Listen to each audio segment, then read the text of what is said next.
দয়া করে আপনারা সবাই পুরো ভিডিওটাকে দেখবেন। রুমিন ফারহানা আপা আছে, এরপরে যে মন্ত্রী পটলের মেয়ে আছে ফারজানা শারমিন। আমার ডাইনে বামে আমার এমন ভড়ি আলা লোক আমি পেয়েছি, যেগুলো সিরিয়াল করা থাকে আগে থেকে, কে কোথায় বলবে আমরা জানিও না। আল্লাহর ইশারা ভেতরে যে দেখে আমার ডাইনে বামে সব ভড়ি আলা, এমন বড় বড় ভড়ি, আমার মনে হয় ভড়ি ছিঁড়লে ওর ভেতর থেকে হয় ব্রিজ কালভার্ট এগুলো বের হবে। মহিলারা ওদের দেখলে লজ্জা পাবে। রুমিন ফারহানা আপা আছে, এরপরে যে মন্ত্রী পটলের মেয়ে আছে ফারজানা শারমিন।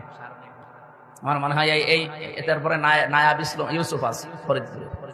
এই আপারা আমাদের সামনে, আমার মাঝে মাঝে চিন্তা হয় আল্লাহ আমার ডাইনে বামে যে অবস্থা, ও ম্যাডাম গুলো যদি এদের পেটের দিকে তাকায় ভাববে আল্লাহ ছেলে মেয়ে হয় আমাদের আর পেট হয়।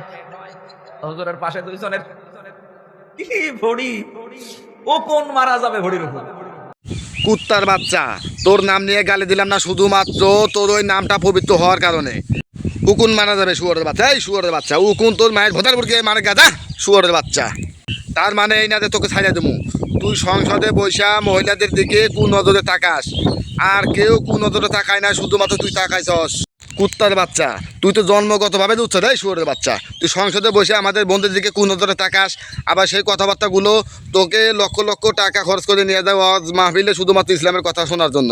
এই শুয়োরের বাচ্চা, তুই আমাদের বোনদের নামে কুরুচিপূর্ণ কথাবার্তা বলিস শুয়োরের বাচ্চা। আর একদিন যদি এই ধরনের কথাবার্তা যদি শুনি, তোকে যেখানে পাবো সংসদে পাই আর যেখানে পাই তোদের টাইনা হেসে রাস্তায় নামায় ন্যাংটা করে পোলে ধুলায় রাখবো শুয়োরের বাচ্চা।